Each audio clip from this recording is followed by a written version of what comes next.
예, 하나님 말씀 보겠습니다. 하나님 말씀은 사도행전 17장 16절에서 22절 말씀입니다. 예, 사도행전 17장 16절에서 22절 말씀입니다. 한 절씩 교독하도록 하겠습니다. 바울이 아덴에서 그들을 기다리다가 그 성에 우상이 가득한 것을 보고 마음에 격분하여 회당에서는 유대인과 경건한 사람들과 또 장터에서는 날마다 만나는 사람들과 변론하니 어떤 에피쿠르스와 스투와 철학자들도 바울과 쟁론할세 어떤 사람은 이르되 이 말쟁이가 무슨 말을 하고자 하느냐 하고 어떤 사람은 이르되 이방 신들을 전하는 사람인가 보다 하니 이는 바울이 예수와 부활을 전하기 때문이로라. 그를 붙들어 아래 보고라고 가며 말하기를 내가 말하는 이 새로운 가르침이 무엇인지 우리가 알 수 있겠느냐. 내가 어떤 이상한 것을 우리 귀에 들려주니 그 무슨 뜻인지 알고자 하노라 하니 모든 아덴 사람과 거기서 나그네 된 일구인들이 가장 새로운 것을 말하고 듣는 것 이외에는 달리 시간을 쓰지 않음이더라. 다 같이 읽겠습니다. 바울이 아레오바고 가운데 서서 말하되 아덴 사람들아 너희를 보니 범사에 종교심이 많도다. 아멘. 예, 오늘 하루도 말씀 붙드시고 생명의 삶을 사시기를 예수님의 이름으로 축복합니다. 예, 사도 바울이 이제 아덴이라는 곳에서 복음을 전하거든요. 예, 복음을 전하는데 이 아덴이라는 도시는 아테네 여신을 기념하기 위해 아덴이라는 이름이 붙여졌어요. 예, 그래서 그러니까 우상을 섬기기 위해서 지어진 이름이죠. 어떻게 보면 아테네 여신을 기념하기 위해 지어진 도시면 얼마나 우상들이 많겠어요. 이 도시는요 많은 신전을 비롯한 수많은 사원과 건축물들이 건축되어 있었어요. 아울러 문학, 철학, 과학, 수사학 등이 이제 좀 발전되어 있는 도시였죠. 근데 아이러니하게도 이 도시가요 민주주의의 기초가 내려진 도시이기도 해요. 예. 여기서 이제 민주주의의 기초가 내려졌다는 말은요 배경이 뭐냐면 원래 보통 이 당시 도시에는요 우상을 섬기더라도 한 신만 섬기게 돼 있어요. 그런데 이 도시는 수많은 신들을 섬길 수 있었어요. 그런 쪽으로서는 이제 민주주의적이겠죠. 예. 나름 민주주의적이고 완전하진 않지만 다른 신들을 많은 신들을 섬길 수 있었죠. 이제 우리가 흔히 말하는 이제 종교의 자유가 있었던 거죠. 이런 환경은 민주주의에서만 가능하잖아요. 그러니까 독재, 공산당 같은 데 보면은 북한 이런 이슬람 이런 데 보면은 다른 종교는 안 되잖아요. 그러니까 한 종교만 되는 거죠. 그런데 이 당시에는 다른 종교도 가능했어요. 그래서 나름 이제 민주주의의 기초가 이제 된 거죠. 우상들이기는 하지만 다른 많은 신들을 섬길 수 있었어요. 그러니 그 시대의 아덴 도시에 얼마나 많은 우상들이 있었겠어요. 예. 본문 16절 17장 16절 한번 읽어보도록 하겠습니다. 시작. 바울이 아덴에서 그들을 기다리다가 그 성에 우상이 가득한 것을 보고 마음이 격분하여 많은 신들을 섬겼기 때문에 또한 많은 우상들이 많았어요. 우리는 한 분이신 하나님을 섬기잖아요. 근데 이 당시에는 많은 신들을 섬겼어요. 백성들이. 그런데 사도 바울이요 그 아덴에서 많은 사람들이 우상들을 섬기는 걸 보고요, 격분했대요. 그러니까 다른 말로 말하면 마음이 분노가 일어났다는 거예요. 근데 여러분, 이 사도 바울의 마음을 좀 이해가 되시나요? 공감이 되시나요? 저도 약간은 조금 공감이 되는 것 같아요. 많은 사람들이 우상을 섬기고 있는데 그 모습을 본 사도 바울은요, 격분했고 분노가 일어난 거죠. 사도 바울은요, 그러니까 신앙생활을 하더라도요, 이제 참된 신앙생활을 한 것 같아요. 이제 정말 참된 하나님을 이제 알게 되고 믿게 되었잖아요. 그래서 이제 사도 바울은 단지 내가 하나님을 잘 믿어서 복받고 살다가 죽는 것이 그 사람의, 사도 바울의 목적이 아니었어요. 사도 바울은요, 하나님 아버지의 마음을 가지고 그 마음을 알았기 때문에 그 도시의 수많은 우상들을 보고 격분할 수 있었어요. 분노할 수 있었던 거예요. 그럼 왜 그 당시 우상들이 많았을까요? 그것을 알기 위해서는요, 하나님께서 말씀하신 가장 대표적인 계명 중 10계명을 보면 알아요. 우리 10계명 잘 알고 계시죠? 그 출애굽기 20장 3절에서 5절 말씀인데요, 제가 한번 읽어보도록 할게요. 너는 나 외에는 다른 신들을 내게 두지 말라. 이게 1계명이죠. 4절, 너를 위하여 새긴 우상을 만들지 말고 또 위로 하늘에 있는 것이나 아래로 땅에 있는 것이나 땅 아래 물속에 있는 것에 어떤 형상도 만들지 말며 그것들에게 절하지 말며 그것들을 섬기지 말라. 이게 쭉 나오는데요, 이제 이게 2계명이에요. 그런데 2계명이 무엇으로 시작하냐면 너를 위하여 새긴 우상을 만들지 말고, 그리고 너를 위하여 어떤 형상도 만들지 말고, 너를 위하여 그것에게 절하지 말고, 너를 위하여 그것들을 섬기지 말라고 말씀하시는 거예요. 그러면 왜 하나님께서 너를 위해서 우상을 만들지 말라고 말씀하셨냐면요, 우상 숭배의 특징이 뭐냐면요, 가장 먼저는요, 자기를 위해서 우상 숭배를 만드는 거예요. 자기를 위해서. 이 우상을 만드는 행위가 자기 때문에 만드는 거예요.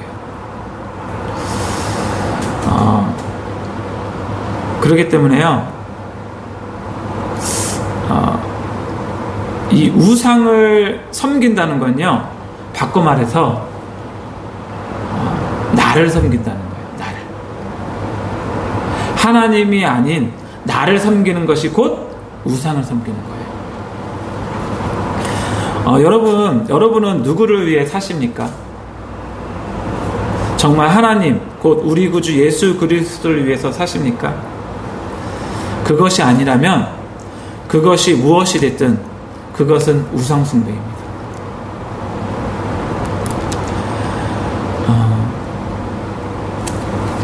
우리는 오늘 본문에 나오는 아덴이라는 도시에서 우상이 가득하지만 우리는 우리는 현재 그러한 우상이 없다고 인식하거든요.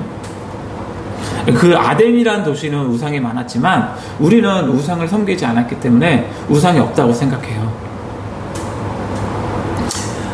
또한 이제 불교와 같은 절간 같은 곳에서 부처를 섬기거나 이슬람과 같은 알라신을 섬기면 그거는 이제 우상 숭배라고 말하죠. 그런데 성경은요, 단순히 그러한 것이 우상이라고 말하지 않아요. 그러한 것이 우상이 될 뿐만 아니라 자기를 위해서 사는 것이 곧 우상 숭배라고 말씀하세요. 한 예를 들어보겠습니다. 예수님께서 이렇게 말씀하십니다. 마태복음 6장 24절 말씀에요. 한 사람이 두 주인을 섬기지 못할 것이니 혹 이를 미워하고 저를 사랑하거나 혹 이를 중히 여기고 저를 경히 여김이라. 너희가 하나님과 재물을 겸하여 섬기지 못하느니라. 여기 보면은 하나님과 재물을 겸하여 섬길 수 없대요. 우리가 만약에 하나님도 섬기고 재물도 섬기면요, 그게 우상이에요. 그게 나눠진 마음이에요.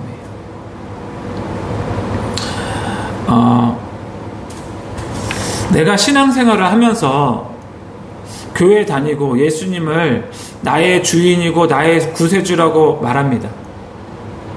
그런데 삶에서 실제적으로 예수님이 주인이 아니고 만약에 돈에 따라서 나의 모든 것이 결정이 되고 예수님이 목적이 아니라 돈을 모으는 것이 나의 목적이고 돈이 나에게 참된 평안을 주고 돈이 나에게 안식을 준다면 그것은 예수님이 주인이 아니라 그건 예수님을 섬기는 것이 아니고요. 그것은 정확히 돈이 그 사람에게 주인이고요. 돈이 그 사람의 신이고요. 돈이 그 사람의 우상숭배예요. 우리는 하나님으로 인해서 참된 안식을 얻어야 되는데 돈이 많음으로 참된 안식을 얻는다면 그것이 바로 우상숭배예요. 왜냐하면 돈이 나에게 힘이고 신이기 때문에 그래요. 그래서 디모데전서 6장 10절에 이런 말씀이 있어요. 돈을 사랑함이 일만 악의 뿌리가 되나니. 이 돈인 사랑하는 게 얼마나 무서운지요. 이 돈을 사랑하면요, 결국은 그것이 우상숭배가 돼요.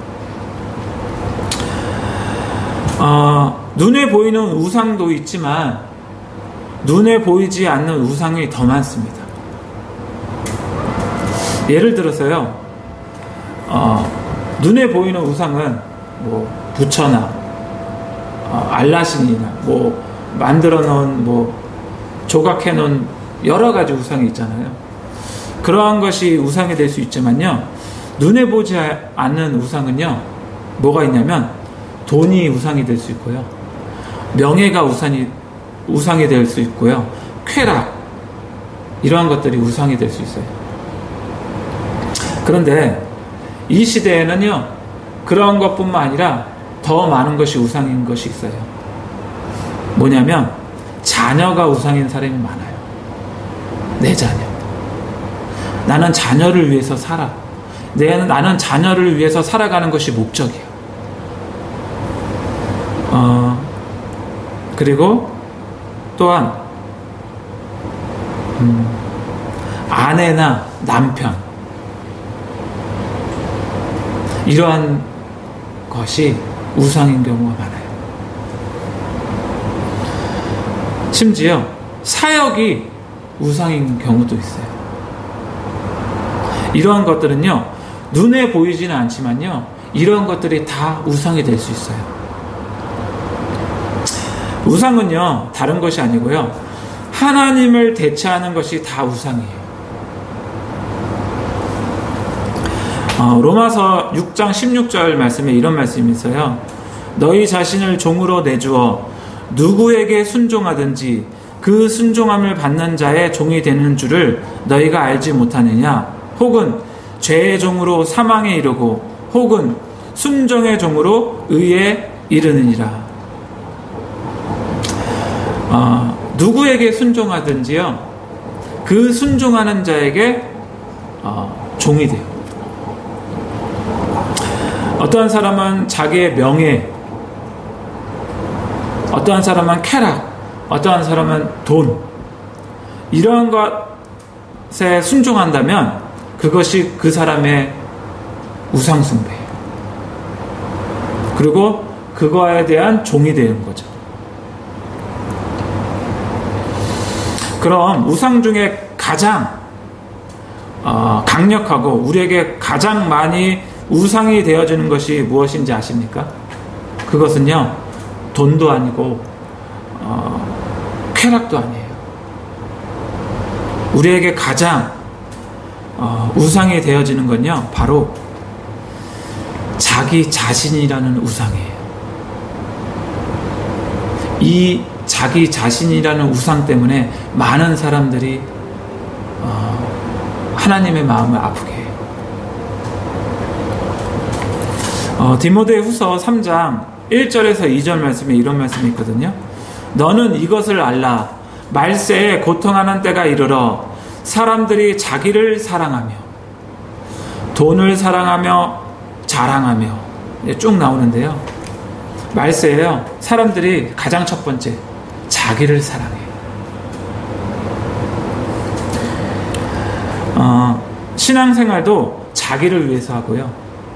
살아가는 목적도 자기를 위해서 살아가고 그러면서 얼마든지 교회는 왔다 갔다 할 수 있어요.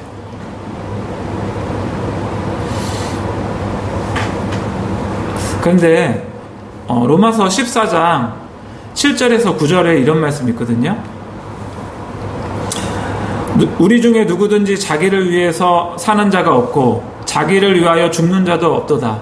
우리가 살아도 주를 위하여 살고 죽어도 주를 위하여 죽나니 그러므로 사나 죽으나 우리가 주의 것이로다.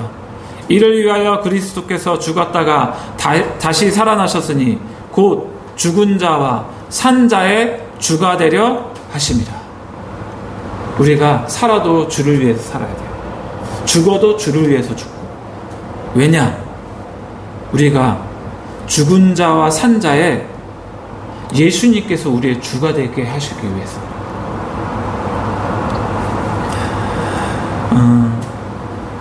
근데 사도 바울이에요. 이 아덴에서요. 무엇을 전했냐면요. 18절에 보면요.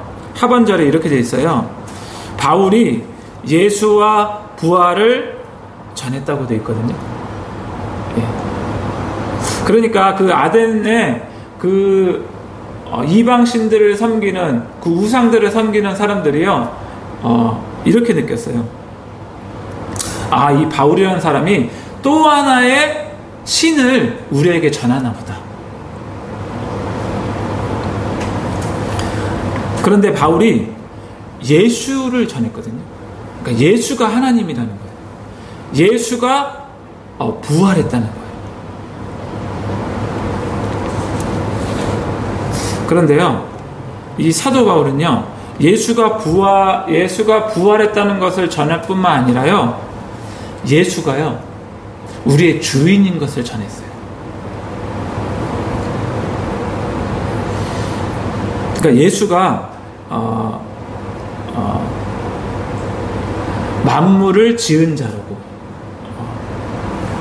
전하고 있는 거죠.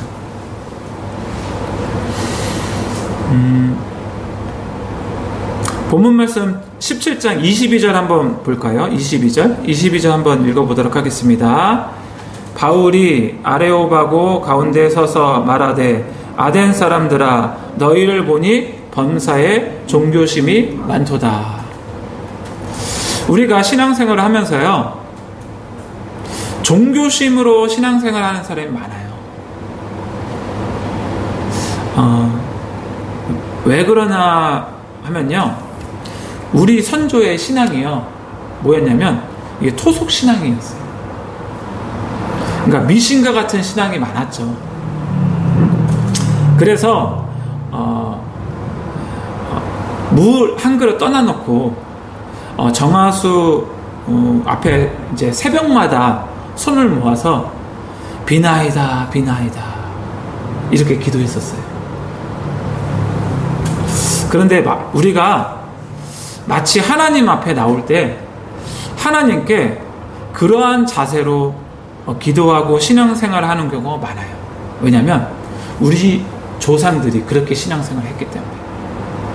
마치 하나님 앞에서 비나이다 비나이다 이러면 하나님이 기뻐하시고 하나님께서 나의 기도를 들으실 거라고 생각하는 거죠.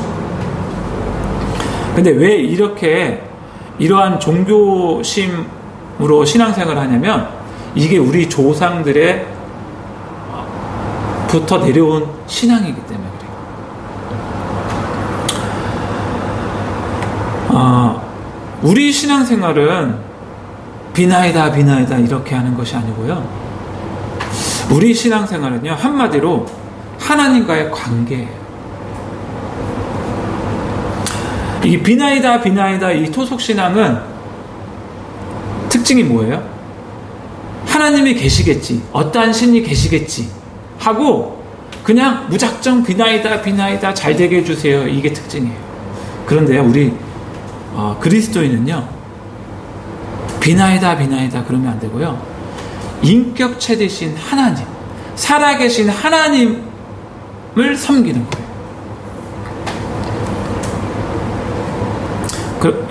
그러니까요, 우리에게 관심은요, 비나이다가 아니고요,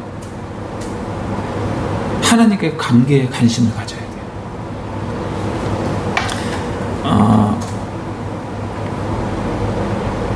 하나님과의 관계는 관심이 없고 하나님 앞에 나와 자기가 원하는 것을 부지런히 밤낮으로 응답받기를 원하는 자세로 하나님 앞에 나오면 안 돼요. 아무리 부지런히 기도하면서 하나님 앞에 나오지만 하나님이 기뻐하시지 않는다면 그 의미가 있을까요?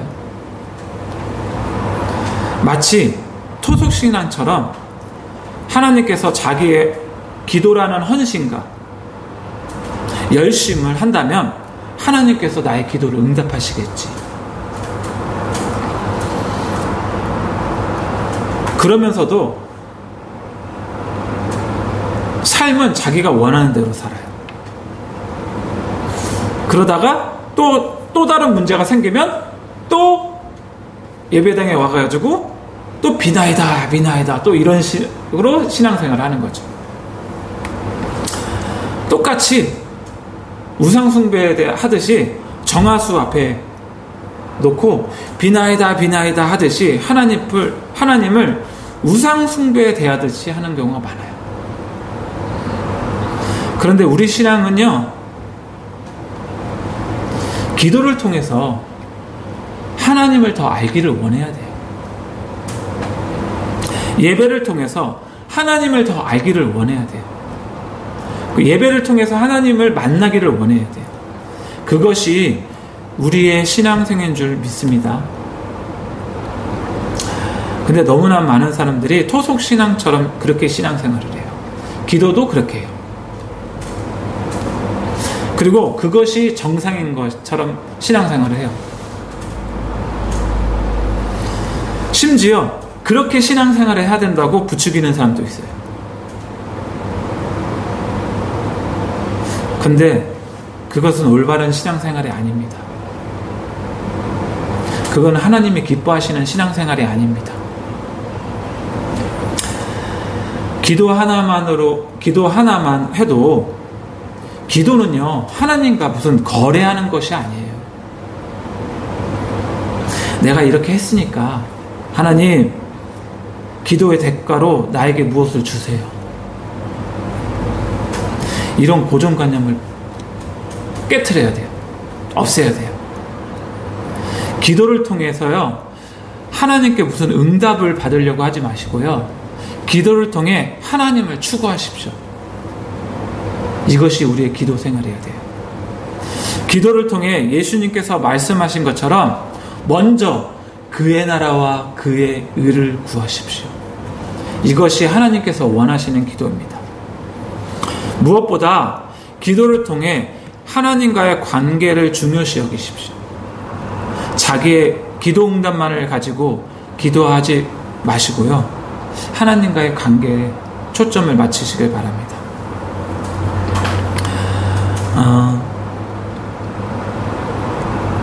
우리는 인격체 대신 살아계신 하나님을 더 알길 원해야 되고요, 더 추구해야 되고요, 인격체 대신 살아계신 하나님을 더 사랑하기를 원해야 돼요.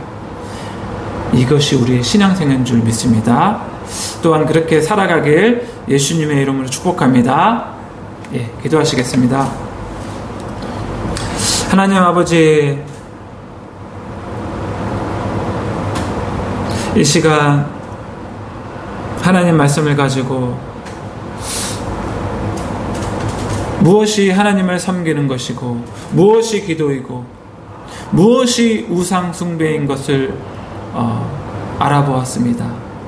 아버지 하나님, 우리에게 있어서 보이지 않는 우리의 모든 우상 숭배들 이 시간 깨트려 주시고, 정말 하나님이 원하시는, 하나님만을 섬기는, 하나님만을 사랑하며 하나님만을 알기 원하고 추구하는 그러한 그리스도인이 될 수 있도록 하나님 인도하여 주시옵소서. 정말 하나님이 기뻐하시고 하나님이 원하시는 그러한 신앙생활을 하기 원합니다. 사도 바울처럼, 다윗처럼, 베드로처럼, 세례 요한처럼, 그렇게 믿음의 사람들처럼 정말 하나님이 원하시는 신앙생활을 할 수 있도록 하나님 인도하여 주시옵소서. 예수님의 이름으로 기도드렸습니다. 아멘. 예, 오늘도 주신 말씀 붙드시고 승리하는 하루 되시길 예수님으로 축복합니다. 주여 한번 외치시고 기도하시겠습니다. 주여.